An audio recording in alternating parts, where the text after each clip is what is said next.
ঢাকা থেকে জানাচ্ছে বাংলাদেশের পক্ষ থেকে ৯৮তম অস্কারের বেস্ট ইন্টারন্যাশনাল ফিচার ফিল্ম বিভাগে প্রতিযোগিতার জন্য নির্বাচিত হয়েছে লিসা গাজীর নির্মিত বাড়ির নাম শাহানা সিনেমাটি।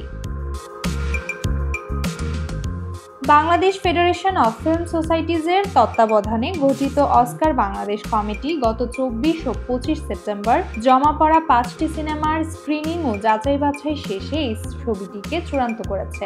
অন্য ৪টি সিনেমার ছিল সাবা, নকশিকাঁথার জমিন, প্রিয় মালতী ও ময়না। বাড়ির নাম শাহানা সত্য ঘটনার উপর ভিত্তি করে নির্মিত একটি সিনেমা, যেখানে দীপা চরিত্রে অভিনয় করেছেন আনান সিদ্দিকা। লিসা গাজী প্রথমবারের মতো পূর্ণদৈর্ঘ্য চলচ্চিত্র নির্মাণ করেছেন এবং তার গল্প থেকে আনান সিদ্দিকার সঙ্গে যৌথভাবে চিত্রনাট্যও লিখেছেন। এছাড়াও সিনেমাটির অন্যান্য চরিত্রে রয়েছে লুৎফুর রহমান জর্জ, ইরেশ জাকের, কাজী রুমা ও কামরুন নাহার মুন্নি।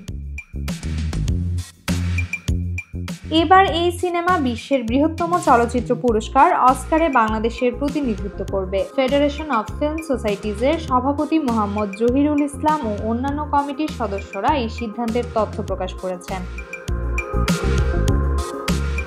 বাংলাদেশের চলচ্চিত্র জগতে এটি একটি গুরুত্বপূর্ণ মুহূর্ত, যা আন্তর্জাতিক পর্যায়ে আমাদের সিনেমার স্থান শক্ত করার পথ খুঁজে দিচ্ছে।